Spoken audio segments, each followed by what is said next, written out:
podem conduzir eletricidade e os outros não? Por que o fio de cobre que usamos em casa conduz corrente elétrica, enquanto a borracha ao redor do fio não? Hoje, iremos entender a diferença entre condutores e isolantes. Os condutores são os materiais que permitem a passagem de calor e eletricidade com facilidade. Já os metais, como o cobre, o ouro e a platina, são os bons exemplos de condutores elétricos. Nos condutores, as cargas elétricas se deslocam com muita facilidade, podendo ser eletrizados por atrito, contato ou indução. Eletrização por atrito. Vamos realizar diversos experimentos para você ver como ele pode ser aplicado. No nosso primeiro experimento, estamos atritando a bexiga no cabelo e, como você pode perceber, eles tendem a se atrair, porque cargas opostas se atraem. Enquanto a bexiga tende a ficar mais negativa, o cabelo fica mais positivo. E se você tiver com o seu cabelo bastante seco, ao atritá-lo com a bexiga é possível até fazer com que ela fique presa na parede ou até mesmo no teto. E dá para produzir esse mesmo efeito de fazer o canudinho grudar na parede, atritando ele num pedaço de papel. Atritando o cano de PVC na blusa de lã, o PVC tende a ficar negativo, enquanto a blusa de lã positiva. E aí a gente consegue fazer com que as bolinhas de isopor venham flutuar. Mas se você não tiver um tubo de PVC, você também pode utilizar uma caneta Bic atritada no papel, para fazer com que outros pedacinhos de papel sejam atraídos. Atritando o canudinho com a própria pele, você pode perceber que eles tendem a ficar com cargas opostas. O canudinho tende a ficar negativo, enquanto a mão positiva. E é por isso que você consegue fazer com que objetos sejam atraídos pela sua mão, porque objetos com sinais de cargas opostas se atraem. Agora, para causar o efeito de repulsão, eu vou atritar dois canudinhos com papel, então ambos vão ficar negativos, portanto, se repelindo. Depois de desmanchar um pedaço de isopor, a gente guardou tudo dentro de uma garrafa PET e então passamos ele no ar-condicionado do carro para deixar o ar bastante seco. E atritando o isopor na garrafa de plástico, eles tendem a ficar com cargas de sinais opostos, então o isopor gruda na garrafa. E como os pedacinhos de isopor estão com cargas de mesmo sinal, então eles tendem a se repelir e dá a impressão que eles ficam meio que flutuando dentro da garrafa. E atritando o canudinho com a mão, a gente consegue perceber que as bolinhas de isopor são repelidas por ele.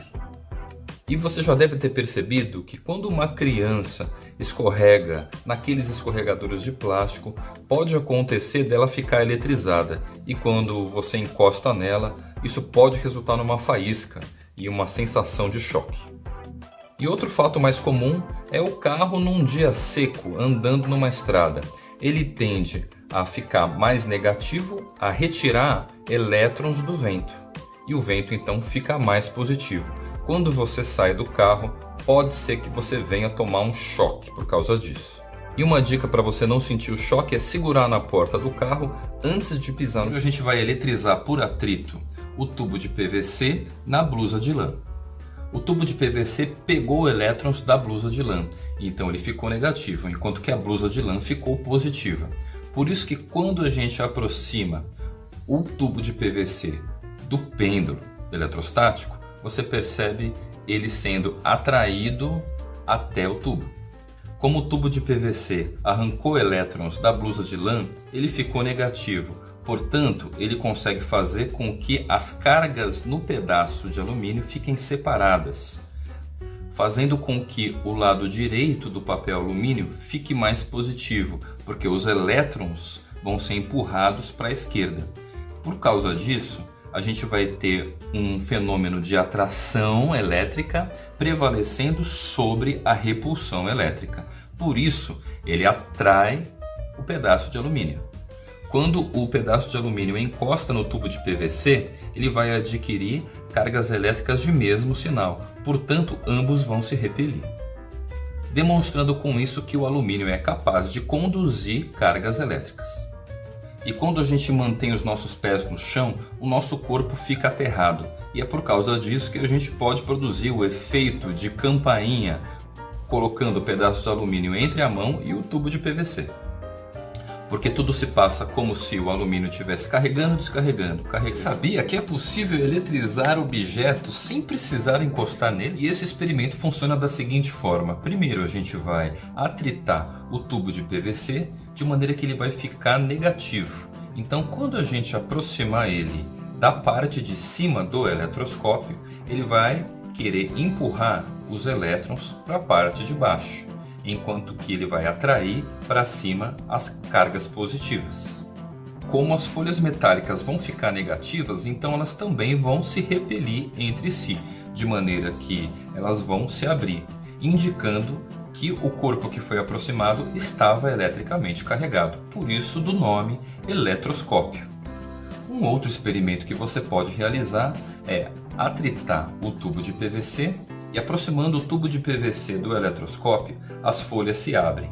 Quando a gente posiciona o nosso dedo para fazer o aterramento no eletroscópio, você pode perceber que ele se fecha. Então, afastando o indutor, a gente percebe que as folhas voltam a se abrir sozinhas. E isso aconteceu porque o excesso de cargas negativas no eletroscópio foi transferido para o dedo, que está aterrado no chão. Portanto, todo o eletroscópio ficou positivo, assim como as folhas. Então elas vão ficar abertas por repulsão.